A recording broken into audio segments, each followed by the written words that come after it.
Even in the face of Armageddon. Masterpiece. It has the capacity to touch you. The very best this medium has ever offered. Bravo, bravo, bravo, bravo. Who would have thought? The French? Ay caramba, Pamplemousse? A studio with 33 people. What? You saw me play the prologue. It almost made me cry. Calling the girl Sophie? What was that about, huh? You trying to embarrass me? That can't go unpunished, so I finished the game. 30 hours in 4 days. Bruh. And I have so much to say about the story, but no spoilers. And especially certain game design choices they made that are complicated. We're going deep. Let's go. Viens en face de moi. Bon, écoute, full disclosure. Clair Obscur was fighting an uphill battle against me.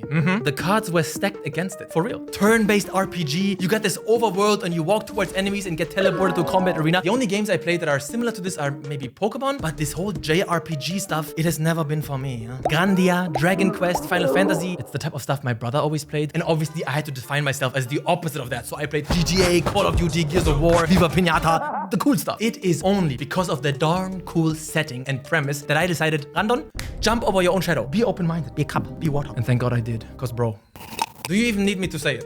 You've seen it, or rather, you heard it. Nothing can be said or added except goosebump level shit. Alter. The entire art direction is a 10. 10. It does everything right. The music and the visuals took me straight up anal. Right up my anal canal. Is fatal. I enter a new area and I'm knocked. Are you crazy? Sandford Interactive. Explain this. And all the while they play that beautiful claviatura in the background. I swear I will learn the main theme on the piano. On guard. Just gotta find the sheet music and top that up. Now, I don't like to spend too much time on things that people are praising anyways and that you already know. I know for some people it can make the final rating seem a bit weird because of what I choose to talk about more, but I prefer focusing on things that are interesting. Game design choices that work or don't and why. So please note, yes, this segment praising Clair Obscur's art could be 2 hours long, and I cannot overstate the vibe of this game enough. You have to witness it to believe it, and I'm sure there are plenty of YouTube essays that are analyzing and breaking it down as we speak. So let's move on and talk about the spicy stuff. I will now dive into 3 core aspects of this game: action, exploration, and story. They each fail and succeed in different ways and require an increasing amount of nuance. Yes. And please, don't give me this, I disagree, if you're just 10-15 hours in, or just in general, okay? Don't disagree, okay? Joke, bro, joke! You can disagree. Do not do it. Clair Obscur is a game that continuously evolves with major new gameplay additions over the course of the entire campaign, all the way to the very end. It is never done peeling back its foreskin, revealing more and more schmegma like dry-aged French blue cheese. Who writes reviews like me? So first, action. First impression, playtime, 2 hours. Snappy, impactful, insane animations, the UI. Love the interactivity, timing inputs for more damage, free aiming, dodging, parrying, amazing. Second impression, playtime, 10 hours. Okay, it's getting a little bit old. Why does every character have so many abilities? Why is the system of passive enhancements, Lumina, whatever, so unnecessarily complicated and confusing? Also, in Paper Mario, you time the inputs together with the animation. You hit the button the moment Mario lands or the moment his hammer connects, but here it's always just press X whenever we say. It's not tied in as smoothly, plus it's also preventing me from enjoying these gorgeous attack animations. I don't know how I feel about this anymore.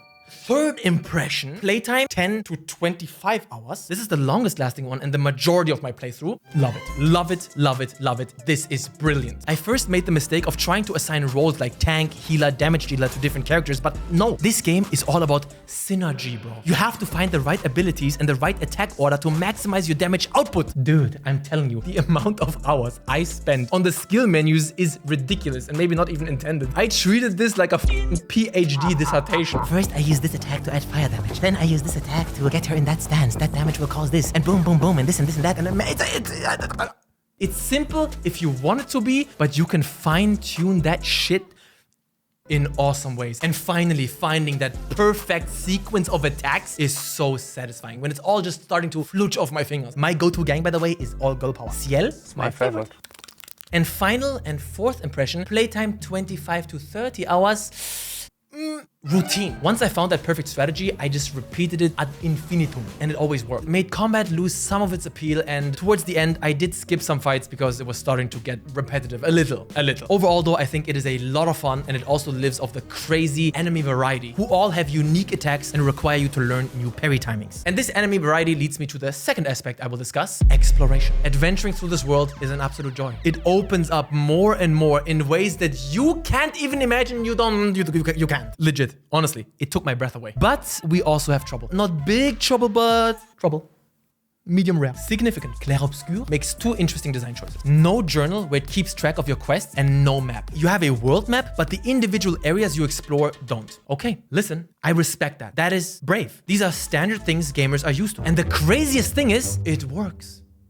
Scratch that. It almost works. It could have worked, but it doesn't. And why? Golden path issues. Clair Obscur has golden path issues at every corner of its world. It's almost systemic. And the longer you play, the more you will come to realize it, and the more annoyed by it you will get. Simply explained, the golden path is the way the game wants you to go to continue the main story. Let's say there's an intersection of two branching paths. The right one leading to a story cutscene, and the left one to an optional chest with some loot. Games need to make it clear which is which. If it doesn't, it will lead to players metagaming and trying to put themselves in the head of the developers. If I was a dev, would I put the main path on the porcupine's cock ring or through the elephant's arch canal? Because if I pick the wrong one, I can't go back. You don't want this. I enjoy exploring every corner of a world, and golden path issues punish that behavior by forcing you to backtrack and run around the same areas endlessly. You run around a corner, oh damn, this looks like the main path. Let me go back to the optional one.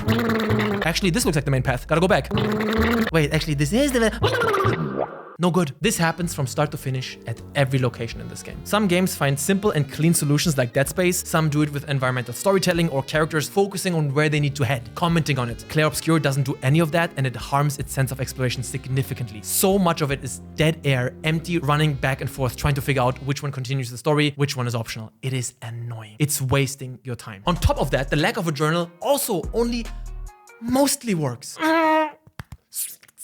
There aren't that many side quests, and most quests are smaller scale, but why not just tell us where we found certain people? The world is massive and fast traveling is extremely limited. If I don't remember what exact location I found some dude, I'm probably never gonna find him again. That is unnecessary. Even in a game like Elden Ring, it tells you where to find certain people on the map. And let's say that it didn't. The quick and easy fast travel system mitigates some of that frustration. Figuring it out on your own isn't as punishing. In Clair Obscur, on the other hand, you will go on very long, very boring and tedious hunts for quest givers that you vaguely remember talking to 10 hours ago. I gave up on a few of them. And last but not least, aspect number 3, the story. No spoilers. I promised you, no spoilers. Do not worry. This is the main motivator that kept me pushing forward. I wanted to find out what is going on and why. The prologue was a 10. One of the best I've ever seen, period. And it is able to keep up that momentum for the entire first chapter with some insane plot twists and decisions that made me go banana in the coconut. Whoever wrote the story?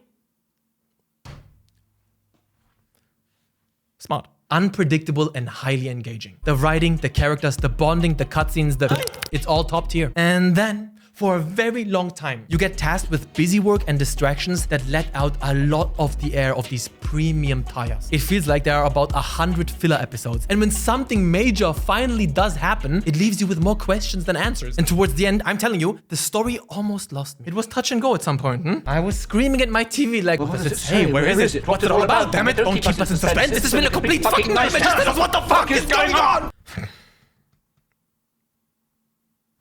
It takes its sweet time, drip feeding you tiny pieces of a massive puzzle, pushing my patience to its limit. You can't keep adding mystery over mystery over mystery and never give me anything. I've been traumatized by Lost too much. Never again. But I can reassure you, the ending does deliver. Oh boy, it's all very fresh up in here. What a wild final chapter and epilogue. I'm still processing it, honestly. It is 100% worth the grind. Now for the final rating. This whole thing is art. It's a pretentious word, art. But no doubt, a new IP by a small studio out of nowhere. It's gaining a lot of attention, and it honestly warms my heart to see the devs' response to all the critical acclaim. But I am Rantoni Contrarioni. I rate Clair Obscur Expedition 33 an 8 out of 10 if I was just rating it based on gameplay. Oh.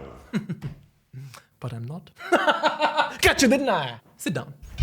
I see this game as a very flawed masterpiece. It is full of heart, and I will follow my heart tonight. and give Clair Obscur a well-deserved and exceedingly rare 10 out of 10. This is one for the history books, ladies and gentlemen. I don't want to hear nothing, oh, it's not for me. I said the same thing. JRPGs, play it. My final words here go to the developer. Clair Obscur, il déchire grave, cousin. Il faut enchaîner comme ça, le succès suivra. Merci. Sale putain. Hope you guys enjoyed. Like the video, subscribe. You can support me, become a channel member, or on Patreon. Peace. Clair Obscur is clearly a Game of the Year contender for 2025. If you want to know my Game of the Year for 2024, check out this video. Bye.